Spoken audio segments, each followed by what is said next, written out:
अभी हम समझेंगे सेक्शन 194I। टीडीएस के अंदर सेक्शन 194I क्या होता है एंड इसके अंदर हम टीडीएस कैसे काटते हैं, डिडक्ट कैसे करते हैं।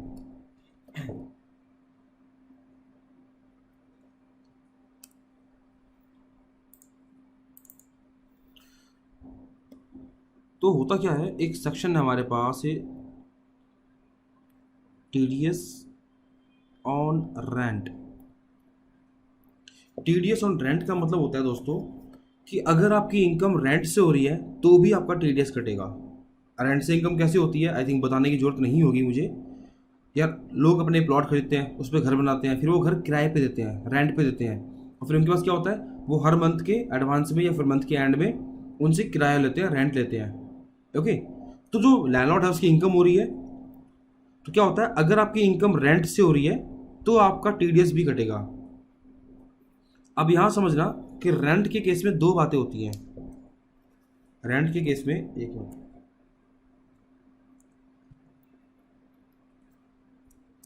मतलब पेज को आगे करता हूं।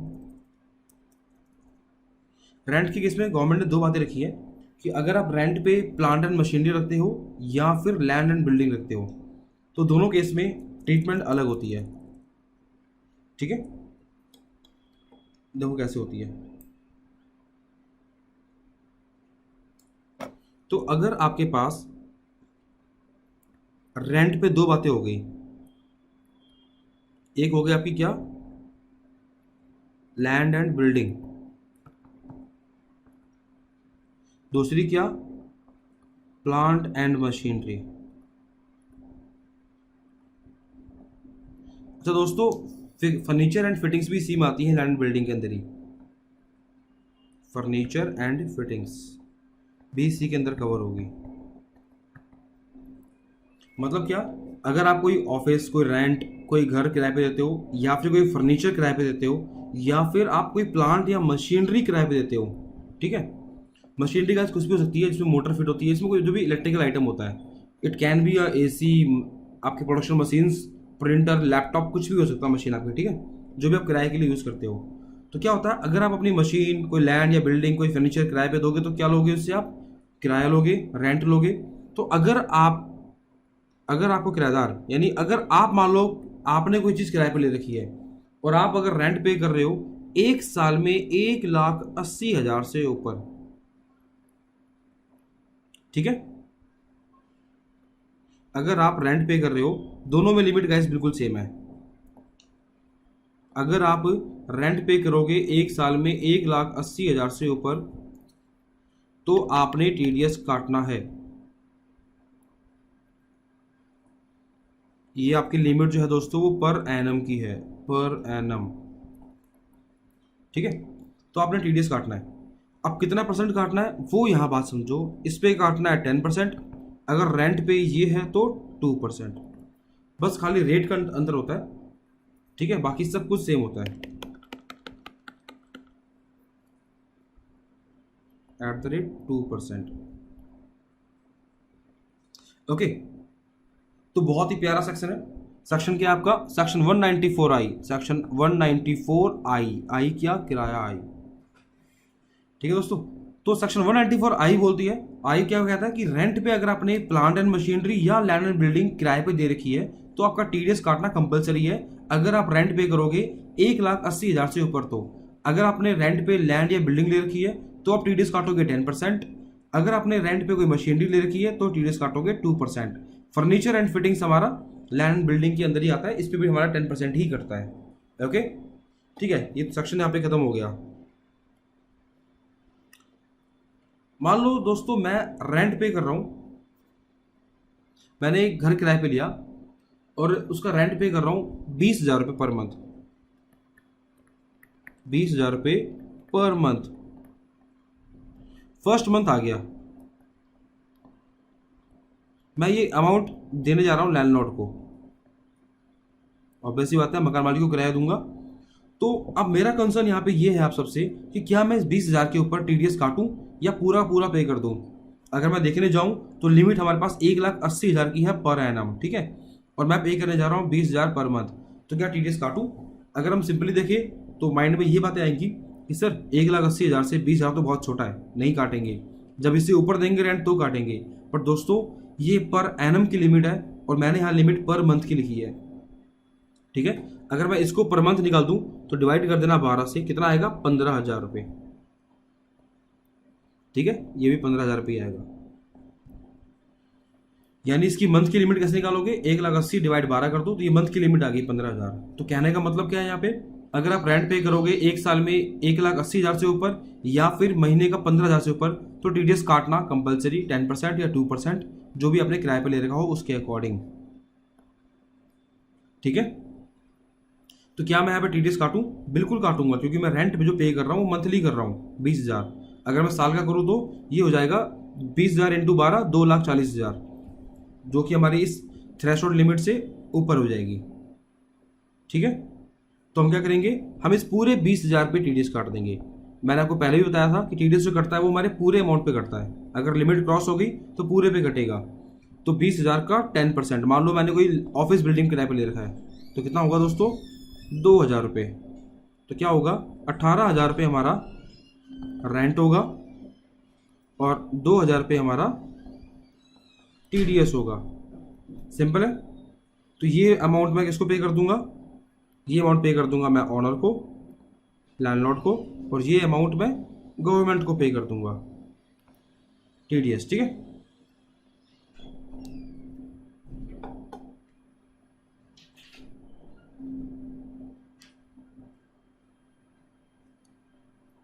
तो ये हो गया हमारा यहाँ पे इसका ट्रीटमेंट। इन्हीं बातों को आगे समझते हैं फिर से एक बार। अगर मान लो एक पर्सन है,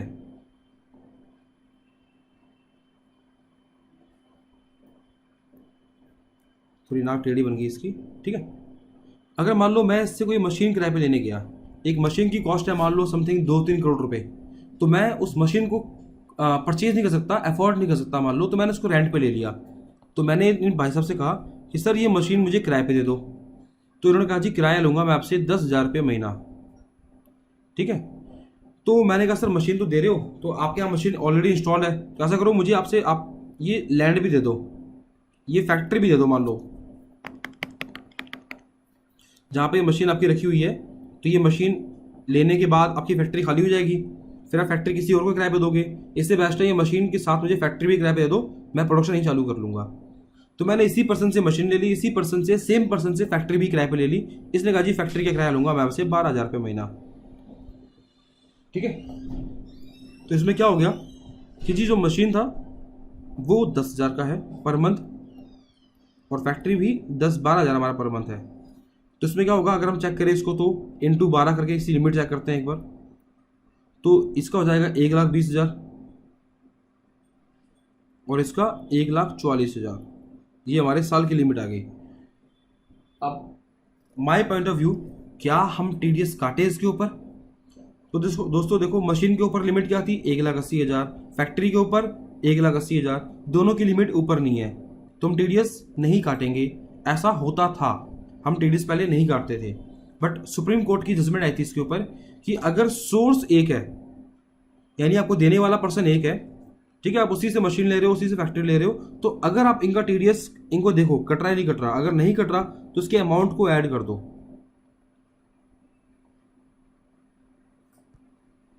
ठीक है, इनके अमाउंट को ऐड कर दो और आप चेक करो कि क्या ये अमाउंट 1,80,000 से ऊपर है या नहीं है। अगर ऊपर है तो टीडीएस कटेगा, अगर अब भी ऊपर नहीं आ रहा तो टीडीएस नहीं कटेगा, आप रेंट पूरा पे कर दो लैंडलॉर्ड को, ठीक है।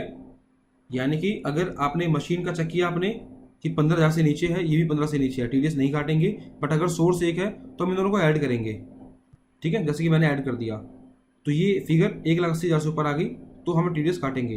अब काटे तो किस रेट से काटे, दोस्तों देखो मशीन पे तो हम काटेंगे कितना परसेंट 2%, और फैक्ट्री पे 10%। यानी कि जब मैं 10,000 देने जाऊंगा तो 2% काट के दूंगा, जब मैं 20,000 दूंगा तो 10% काट के दूंगा, ओके।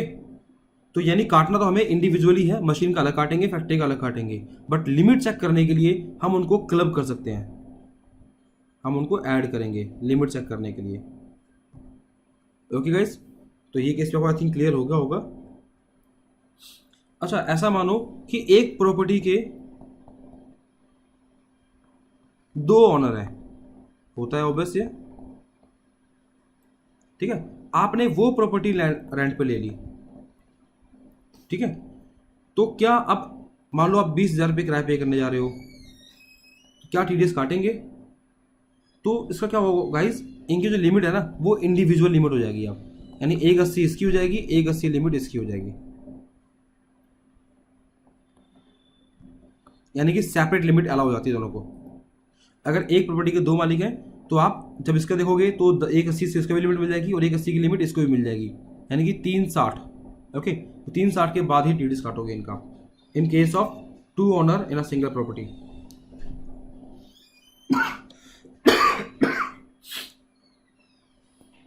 ओके, एक बात, छोटी सी बात और है यहाँ पे कि अगर हम रेंट पे कोई घर किराए पे लेते हैं तो क्या होता है, एक सर्विस टैक्स का कॉन्सेप्ट है।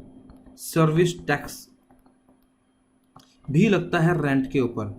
मतलब गवर्नमेंट क्या बोल रही है कि अगर आप रेंट के लिए कोई चीज़ कमर्शियल सर्विस दे रहे हो, यानी आपने बिल्डिंग बनाई फिर अपने घर की सर्विस दे रहे हो, तो हमें सर्विस टैक्स भी ला के दो, जिसका रेट है 15%, ठीक है। करंट रेट कितना है? 15%। 14% सर्विस टैक्स, 0.5% एसवी सेस, 0.5% के सेस, कृषि कल्याण सेस और स्वच्छ भारत सेस।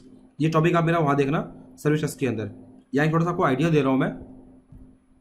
तो क्या होता है कि रेंट के ऊपर हम सर्विस टैक्स भी लेते हैं, ठीक है। यानी अगर आप किराया ले रहे हो तो आपने कहा कि जी 10,000 रुपये हम किराया लेंगे मकान का, साथ में मुझे आपको 15% टैक्स भी देना होगा, सर्विस टैक्स। तो क्या होगा, 1,500 रुपये इस पर आप सर्विस टैक्स भी लोगे, यानी रेंट कितना लोगे, ये हो जाएगा सर्विस टैक्स, ये हो गया आपका रेंट और ये हो जाएगा टोटल अमाउंट, ठीक है दोस्तों। तो रेंट कितना हो गया? 11,500। अभी फिगर को थोड़ा फिगर बढ़ा देते हैं एक बार, बेस्ट रहेगा। ऐसा करते हैं, इसको कर दो 20,000 रुपये।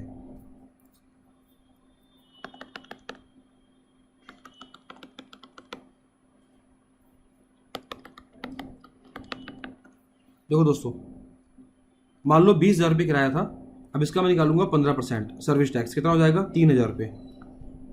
तो कितना पे करना है मुझे? 23,000।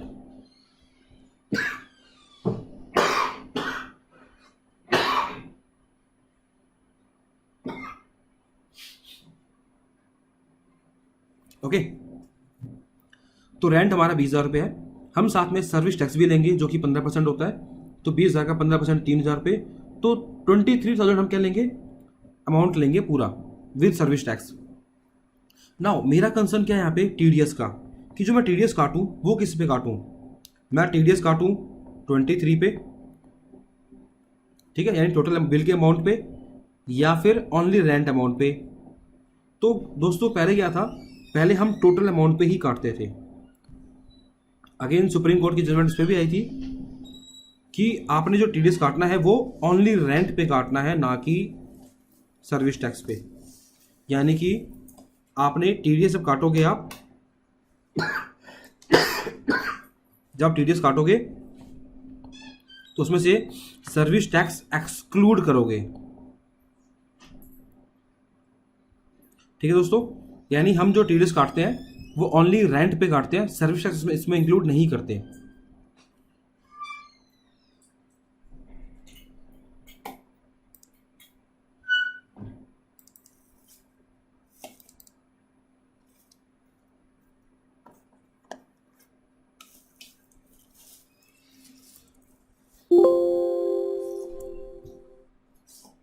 मैं आपको गवर्नमेंट की दिखाता हूँ, नोटिफिकेशन आई थी गवर्नमेंट की, जब वो नोटिफिकेशन चेक करते हैं एक बार।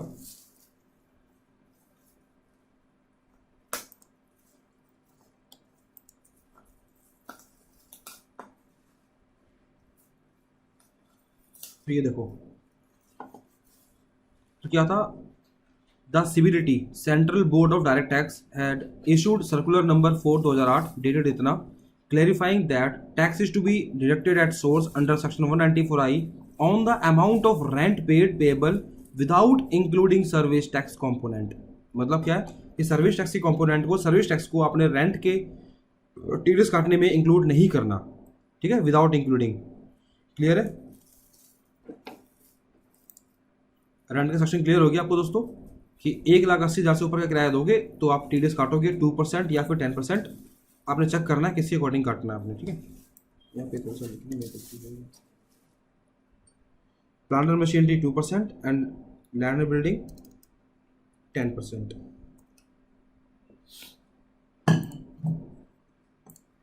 और जहां तक बात दोस्तों इसकी एंट्री की, अकाउंटिंग एंट्री की, तो क्या होता है, एक्सपेंस टीडीएस की एंट्री बहुत पहले से करते हुए आ रहे हैं, हर सेक्शन में कवर करी है हमने। तो क्या होता है, एक्सपेंस अकाउंट को हम डेबिट करते हैं टू, देखो एंट्रीज का बहुत सिंपल सा कॉन्सेप्ट है, जो बेसिक थंब रूल्स है हमारे अकाउंट के, बेसिक रूल के, उसको समझ लो, एंट्री बहुत ही सिंपल हो जाएगी, ठीक है। जैसे कि रेंट हमारे लिए as a tenant in the books of tenant, किराएदार के बुक्स में क्या एंट्री होगी, in the books of tenant. Obvious सी बात है, टीडीएस काटेगा कौन, टीडीएस काटेगा आपका किराएदार। देखो दो बंदे होते हैं टीडीएस के अंदर, one is deductor, another one is deductee. Government ने क्या बोल दिया, डिडक्टर कौन होगा, जो भी पेमेंट करेगा, और डिडक्टी जिसकी इनकम होगी। तो हमारे इस रेंट के केस में पेमेंट कौन करेगा, किराएदार, टेनेंट, और ये कौन होगा, ऑनर, लैंडलॉर्ड, ठीक है। तो क्या होगा, टीडीएस काटेगा कौन, किराएदार हमारा। तो उसके लिए क्या होगा, किराया खर्चा होगा, एक्सपेंस जब भी बढ़ता है तो debit all the expenses and losses. Clear है? तो डेबिट कर दिया। टू क्या होगा, पार्टी, पार्टी कौन, हमारा ऑनर, जो भी उसका नाम हो, और टू टीडीएस ऑन रेंट। तो रेंट हमारा 23,000 रुपीज, उसमें से 20,000, सॉरी उसमें से हमें टीडीएस भी काटना है 3,000 रुपये, सॉरी एक मिनट चेक कर लेते हैं एक बार। फिगर थी हमारी दोस्तों 20,000 की, ठीक है। तो इस 20,000 का टीडीएस काटेंगे हम 10% ओनली, ठीक है, जो कि कितना होगा हमारा 2,000 रुपये। तो यानी कि हम टीडीएस यहाँ पे कितना काटेंगे, 2,000 रुपये,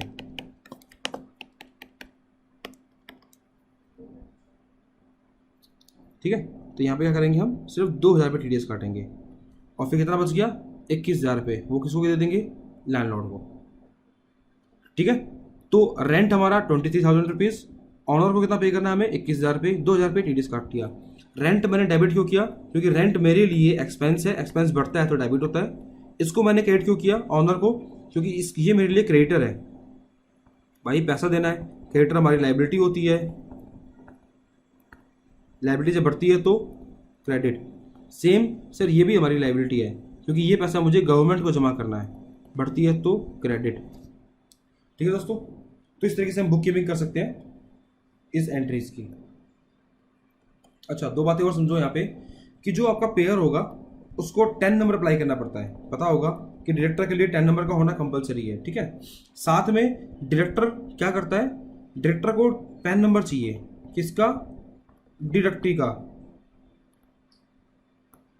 ओके। यानी कि गवर्नमेंट ने क्या बोल दिया कि जो भी टीडीएस काटेगा उसके पास उसका 10 नंबर का होना कंपलसरी है। विदाउट 10 आप टीडीएस नहीं काटोगे, you must have a valid 10 number for deducting TDS. और फिर साथ में आप जिसका टीडीएस काट रहे हो, यानी हमें बोल दिया, डायरेक्टर को ही बोल दिया कि जिसका टीडीएस काट रहे हो उसका पैन नंबर भी लेके आओ, उसका पैन नंबर मांग के हमें कोट करो। तो यार सपोज करो उसका पैन नंबर अगर इनकेस ना हो, तो उसने अप्लाई नहीं कर रखा, वो नहीं दे रहा, गलत दे रहा है, टाल रहा है, तो गवर्नमेंट ने हमें पावर दे दी है, कौन सी, कि टीडीएस अगर वो आपको पैन नंबर नहीं दे रहा, ये बात आपको मैंने पहले कराई भी थी कि in the absence of pan number, absence of pan of deductee, तो डायरेक्टर के हाथ में पावर है क्या, कि जो भी टीडीएस रेट हो, यानी जिस रेट से आप काट रहे हो वो रेट और 20% विच एवर इज हायर, आप वो लगा दो, विच एवर इज हायर।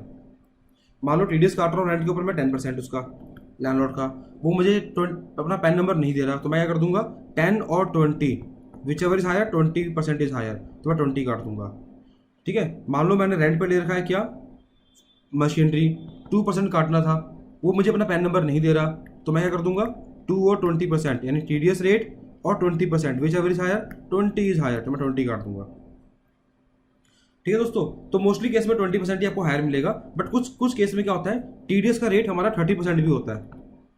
तो क्या होगा उस केस में, टीडीएस रेट 30% है, वो आपको पैन नंबर नहीं दे रहा तो भी 30 ही कटेगा उसका, क्योंकि 30 और 20 तो 30 इज हायर। वो किस सेक्शन में हमारा 30% होता है मैं सिखाऊंगा आपको। विनिंग फ्रॉम लॉटरी होता है, हॉस्टेस होता है, उन केसेस में हम उनका टीडीएस 30% काटते हैं। तो इनकेस अगर पैन नंबर नहीं भी है तब भी हम 30 ही काटेंगे, क्योंकि 30% इज हायर। ओके, तो गाइस ये है हमारा सेक्शन 194I। ठीक है, अब एक बात और भी है कि मैंने बात की थी यहाँ पे सर्विस टैक्स की, कि सर्विस टैक्स लगता है हमारा रेंट वाले पार्ट पे, कि अगर हम कोई रेंट पे घर देते हैं तो हम उस पर सर्विस टैक्स भी एप्लीकेबल करते हैं। अपनी लैंडलॉर्ड की लायबिलिटी है कि किराया प्लस सर्विस टैक्स दोनों लेगा और फिर किराया अपनी जेब में रखेगा और सर्विस टैक्स गवर्नमेंट को जमा कर देगा। तो क्या होता है, नॉर्मली हमने ये पढ़ तो लिया, बट सर्विस टैक्स नॉर्मली होता नहीं है, हमने देखा नहीं है। तो दोस्तों देखो सर्विस टैक्स कहाँ एप्लीकेबल होता है वो समझ लो बात यहाँ पे।